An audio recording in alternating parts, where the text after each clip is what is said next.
ഇന്ന് ഒരു അടിപൊളി സിമ്പിൾ ആയിട്ടുള്ള ഒരു മുട്ടക്കറി നോക്കിയാലോ. ഒരു 3 ടേബിൾ സ്പൂൺ വെളിച്ചെണ്ണ ഒഴിക്കുക. നമ്മൾ ഇന്ന് ഇത് ഉണ്ടാക്കുന്നത് കുക്കറിലാണ് കേട്ടോ. ഒരു 1/4 ടീസ്പൂൺ മുളക് പൊടി, 1/4 ടീസ്പൂൺ ഉപ്പും കൂടിയും ചേർത്ത് പുഴുങ്ങി വെച്ചിരിക്കുന്ന മുട്ട അതിലോട്ടിട്ട് ഒന്ന് റോസ്റ്റ് ചെയ്തെടുക്കുക. അതായതിനു ശേഷം മുട്ടയൊക്കെ നമുക്ക് മാറ്റി ആ സെയിം കുക്കറിൽ തന്നെ ഒരു 4 സവാള ഇട്ട് കൊടുക്കും. ഇത് വഴറ്റേണ്ട ആവശ്യമൊന്നുമില്ല. സവാള ഇട്ട അപ്പം തന്നെ നമുക്ക് ഇഞ്ചിയും വെളുത്തുള്ളിയും ചതച്ചത് 1 ടീസ്പൂൺ അങ്ങ് ആഡ് ചെയ്ത് കൊടുക്കാം. പിന്നെ ആവശ്യത്തിന് ഉപ്പും 2 പച്ചമുളകും ആഡ് ചെയ്തതിന് ശേഷം ഒരു 3 ടേബിൾ സ്പൂൺ വെള്ളം കൂടിയും ചേർത്തിട്ട് കുക്കർ നല്ലോണം ലോക്ക് ചെയ്ത് ഒരു 2 വിസിൽ കേൾപ്പിക്കാം.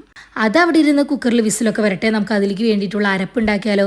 ഒരു അരമുറി തേങ്ങയിലോട്ട് ഒരു കഷ്ണം പട്ടിയും 2 ഗ്രാമ്പും 1 ടീസ്പൂൺ പെരിഞ്ചീരകവും കൂടെ ആഡ് ചെയ്ത് മിക്സിയിൽ നല്ലോണം അരച്ച് മാറ്റി വെക്കുക. ആ സമയം കൊണ്ട് നമ്മുടെ കുക്കറിലെ സവോള വെന്ത് കിട്ടിയിട്ടുണ്ട്. അതിലോട്ട് മഞ്ഞൾപ്പൊടി, മുളക് പൊടി, മല്ലിപ്പൊടി, കുറച്ച് ഗരം മസാലയും കൂടെ ആഡ് ചെയ്ത് നല്ലോണം ഇളക്കി ഒരു വലിയ തക്കാളിയും കൂടെ ആഡ് ചെയ്ത് അതൊന്ന് നല്ലോണം വേവിച്ചിടും. തക്കാളി നല്ലോണം വേവാൻ വേണ്ടി കുക്കറിൻ്റെ അടപ്പം ജസ്റ്റ് ഒന്ന് മൂടി. തക്കാളി നല്ലോണം മെൽറ്റായതിനു ശേഷം നമ്മൾ നേരത്തെ തയ്യാറാക്കി വെച്ചിരിക്കുന്ന നമ്മുടെ അരപ്പും കൂടെ ചേർത്ത് നമുക്ക് എന്തോരം ഗ്രേവി ആവശ്യമുണ്ടോ അതിനനുസരിച്ച് വെള്ളം കൂട്ടിയും കുറച്ച് കൊടുക്കുക കേട്ടോ. അരപ്പും കൂടെ ചേർത്ത് നല്ലോണം കറി തിളച്ചതിന് ശേഷം മുട്ട ആഡ് ചെയ്ത് കൊടുക്കുക.